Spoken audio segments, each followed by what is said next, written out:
குரு வணக்கங்கள். வாழ்க வளமுடன். நெக்ஸ்ட் நேயர்களுக்கு எனது அன்பு வணக்கங்கள்.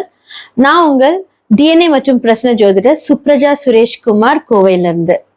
இன்றைக்கு நம்ம பார்க்க இருக்கக்கூடிய இந்த மாதத்தோட அதாவது ஜூலை மாத பலன்களை நம்ம பார்க்க போறோம். அதாவது ஆனியோட முடிவு, ஆடியோட ஸ்டார்டிங். ஓகே, ஸோ இந்த மாத கன்ஜெக்ஷன்ஸ்ல என்னென்ன மாதிரியான திருப்பு முனைகள் வரப்போகுது, மேஷ ராசியிலிருந்து மீன ராசி வரைக்கும் இவங்களுக்குள்ள என்ன மாற்றங்கள், தொழில் ரீதியான சில விஷயங்கள் மாற்றங்கள் இருக்க போகுது. நிறைய பேர் ஜாப், அவங்களுடைய வாழ்க்கை, காதல், கல்யாணம் யாருக்கெல்லாம் ஃபேவரா இருக்க போகுது, யாரெல்லாம் கொஞ்சம் காத்திருக்கணும்.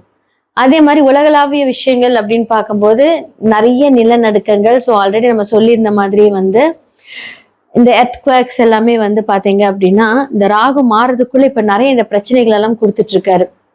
இன்னுமே பாத்தீங்க அப்படின்னா அதாவது விபத்துக்கள், ஒரு பிளாஸ்ட், இந்த மாதிரி நிறையவே இந்த டிசம்பருக்குள்ளயுமே பாத்தீங்க அப்படின்னா நிறைய இடங்கள், அதாவது மேற்கு சார்ந்த இடங்கள், இந்த அப்ராட் சைடு அப்படின்னு பாத்தீங்க அப்படின்னா ஸோ இந்த அமெரிக்க தேசங்கள், அதே மாதிரி பாத்தீங்க அப்படின்னா இந்த சுவிட்சர்லாந்து இந்த சைட்ல பாத்தீங்க அப்படின்னா இதெல்லாமே இன்னுமே கொஞ்சம் நிறைய பாதிக்கப்படும்.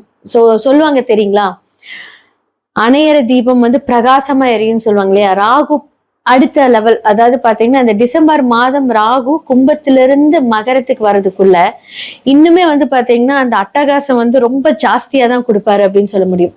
ஓகே, இப்பவே உலகளாவிய விஷயங்கள்ல இவ்வளவு தட்டுப்பாடுகள், இவ்வளவு பிரச்சனைகள் இதெல்லாமே இருக்கு. ஸோ இப்ப பாத்தீங்க அப்படின்னா புதன் வக்ரமாயிருக்காரு. அப்ப கால புருஷனோட வீட்டுல புதன் யாரு அப்படின்னா 3, 6 அப்படின்னு சொல்லக்கூடிய இடங்களுக்கு சொந்தக்காரர். சோ புதன் வக்கரமாய் இருக்கக்கூடிய இந்த காலகட்டத்துல கம்யூனிகேஷன் சம்பந்தப்பட்ட விஷயங்கள்ல பெரும் மாற்றங்களை நம்ம பார்க்க போறோம். ஓகே, கம்யூனிகேஷன்னா இந்த மொபைல் போன்ஸா இருக்கட்டும், இல்ல பாத்தீங்கன்னா புதன் அப்படிங்கிறது பேங்கிங். ஸோ இந்த பேங்கிங் சிஸ்டம்ஸ்ல எல்லாம் பாத்தீங்கன்னா நிறைய மாற்றங்கள் இப்ப நம்ம பார்க்க போறோம். இந்த மாதத்துல பாத்தீங்க அப்படின்னா திடீர் சேஞ்சஸ் ஆஃப் இந்த பேங்கிங் சிஸ்டம். நம்மளோட விஷயங்களே பாத்தீங்க அப்படின்னா நிறைய பணம் சேர்த்து வைப்போம், வெளியெடுப்போம், அதன் மூலியமாக இந்த விரயங்கள், இந்த பேங்க்ல இருக்கும் போதே அது ஏதாவது ஒரு விஷயத்துல மாட்டிக்கிற மாதிரி ஒரு சில விஷயங்கள் ஒரு சில ராசிகளுக்கு ரொம்ப ரொம்ப அன்ஃபேவரா இருக்கு. ஓகே, இப்ப இந்த மலைகள், சீற்றங்கள் இப்ப நிறைய பாத்தீங்க அப்படின்னா உலகத்துல பெரிய டிசாஸ்டர்ஸ் எல்லாமே நடந்துட்டு இருக்கு. எல்லா மாதமும் இனி வரக்கூடிய அழிவு காலத்துல எல்லாமே நடக்கதான் போகுது. ஸோ நிறைய நிலநடுக்கங்கள் இந்த மாதத்துல பாத்தீங்க அப்படின்னா தண்ணீர் மூலியமாக பிரச்சனை வரப்போகுது. ஸோ நிலநடுக்கமா இருந்தாலும் அதன் மூலியமாக இந்த வாட்டர் ப்ராப்ளம்ஸ், வாட்டர் நான் சொல்றேன் இந்த கடல் சார்ந்த பிரச்சனைகள், அழிவுகள் இது எல்லாமே இந்த மாதத்துல கொஞ்சம் ஸ்டார்ட் ஆக போகுது. வரக்கூடிய காலங்கள்ல ரொம்ப நிறைய இருக்க போகுது. நடுவில் இந்த பிளாஸ்ட், ஆக்சிடென்ட்ஸ், நிறைய ஆக்சிடென்ட்ஸ். இந்த 6ஆம் இடம் அப்படின்னு சொல்லக்கூடியது பாத்தீங்கன்னா ஆக்சிடென்ட் இந்த காலகட்டத்துல வக்கரமா இருக்கிறதுனால பெரிய ஆக்சிடென்ட் எல்லாம் பார்க்க போறோம். இதுக்கெல்லாம் ஒரே விஷயம் என்ன அப்படின்னா நல்லா ப்ரே பண்ணணும். ஏன்னா நம்ம செய்யக்கூடிய வினைகள் மூலியமாக நடக்கக்கூடிய விஷயங்கள் தான் இது எல்லாமே. ஓகே, மேஷம்ல இருந்து மீனம் வரைக்கும் இந்த ஜூலை மாத பலன்கள் எப்படி இருக்கு அப்படிங்கறத நம்ம பார்த்துடலாம். தனுசு ராசி மற்றும் லக்னக்காரர்களுக்கு இந்த ஜூலை மாத பலன்கள் எப்படி இருக்கு?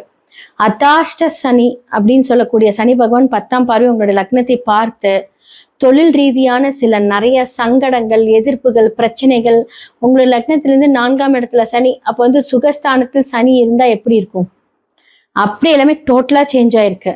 ஓகேங்க, ஸோ இப்போ 4ஆம் இடத்துல சனி இருக்கும்போது என்னாகும் அப்படின்னா மண், மனை, வீடு, உங்களுடைய வாகனங்கள் இது எல்லாமே என்னாகும் அப்படின்னா ஒரு இன்னொருத்தருடைய பணம் மூலியமாக இயங்கும், கடன் மூலியமாக இயங்கும்.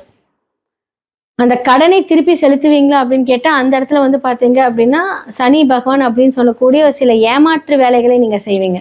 கொடுக்காம போறது, இப்ப தர அப்ப தரேன்னு சொல்ற இந்த பேச்சுவார்த்தைகள் மாத்துறது, இதன் மூலியமாக எதிரிகளை சம்பாதிப்பது. கடைசியில் சொல்லுவீங்க நான் எவ்வளவு கஷ்டப்பட்டு எல்லாம் பண்ண, எல்லாரும் இந்த காலகட்டத்தில் நீங்க எதிரியா பாக்குறீங்கன்னா கண்டிப்பா இந்த காலகட்டம் உங்களுக்கு அப்படிதான் இருக்கும். இப்போ பாத்தீங்க அப்படின்னா இந்த மாசம் ஒரு நல்ல விஷயம் பாத்தீங்கன்னா உங்களுடைய பாதகாதிபதியாக இருக்கக்கூடிய புதன் வக்கரமா இருக்கிறதுனால பாதகம் இல்லை. ஏன்னா இதை பாத்தீங்கன்னா சமுதாயம் பிரச்சனை, அப்போ உங்களோட பார்ட்னர்ஸ் எல்லாமே பாத்தீங்க அப்படின்னு இந்த காலகட்டத்தில் அமைதியா இருப்பாங்க. இந்த ஒரு மாத காலத்தை யூஸ் பண்ணிக்கோங்க. அப்போ புதன் வக்கர நிவர்த்தி ஆகும்போது என்னாகும் அப்படின்னா அந்த பிரச்சனை கொடுப்பாரு. அப்ப லக்னாதிபதி அப்படின்னு சொல்லக்கூடிய குரு 8ஆம் இடத்தில் உச்சமாகிறார். இந்த இடத்துலதான் நீங்க கொஞ்சம் ஜாக்கிரதையா இருக்கணும்.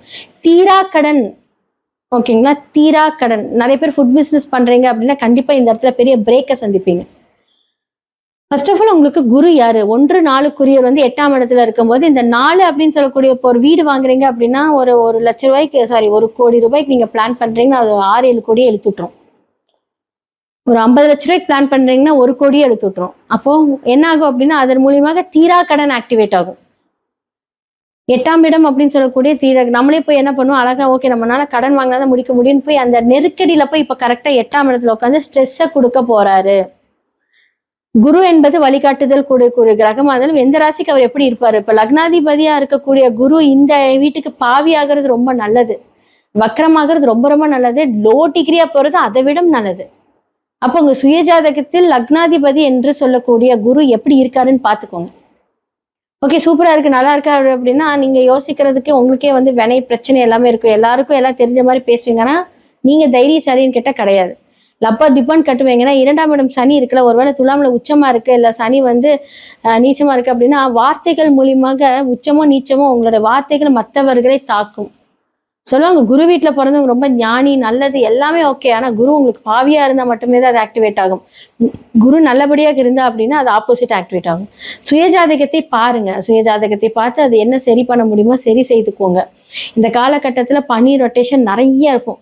குடுக்கல் வாங்கல் பிரச்சனைகள், உங்களுக்கு மறைமுக எதிரிகள் உங்க சுகஸ்தானம் தூக்கம் இல்லாம கெடுத்து விடும். ஜாக்கிரதையா இருந்துக்கோங்க. தேவையில்லாத ஒரு கடன் வாங்கி ஸ்ட்ரெஸ்ல மாட்டி உங்களுடைய லக்ஸூரியான லைஃப் இங்க கொண்டுட்டு வர்றதுக்காக நீங்க கடன் வாங்கக்கூடிய அந்த லக்ஸூரி லைஃபை அனுபவிக்க முடியாத நிலைமை வரும்.